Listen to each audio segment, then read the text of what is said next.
We hear now from a woman who knows all too well the sometimes tragic dangers of riptides. Sue Barclay Gallant's husband drowned after being pulled out to sea by a powerful undertow. She says not nearly enough is known about this phenomena, and beachgoers, she says, need to be made aware of these risks. Here is CTV's Jonathan MacInnis. Sue Barclay Gallant said the whole incident took only minutes. All of a sudden, there was, I'm going to call it a rogue wave, that almost knocked everybody over.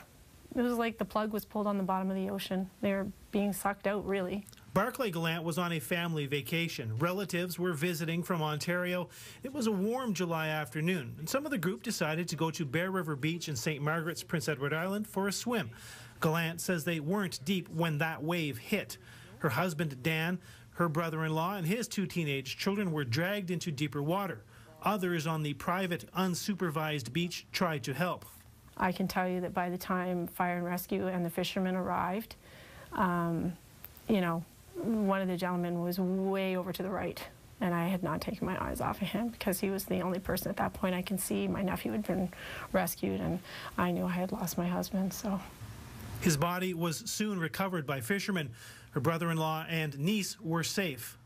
Sue Gallant says she knows it's not realistic for every beach to be supervised, but she says there are steps that can be taken to make people aware of unsafe water conditions.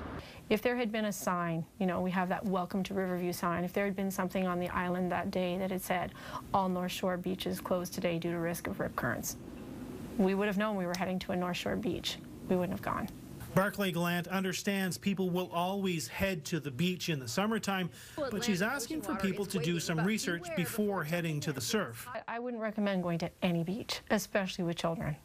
I really do recommend you go to a supervised beach if you have kids that like the water and want to swim. To raise awareness to the dangers of rip currents, Barclay Gallant reached out to an expert named Chris Hauser from the University of Windsor. He's now coming east for a series of talks starting tomorrow in Riverview. He'll do 2 more before heading to Prince Edward Island. Too late to save her husband, but maybe just in time to save someone else's. Sue Gallant hasn't been back to Prince Edward Island since the incident, but she does plan on accompanying Dr. Hauser there for his presentation. And she's also going to meet with a woman and her son who survived a rip current in the same area just a few hours after her husband drowned. Steve. Jonathan MacInnis in Riverview. John, thanks.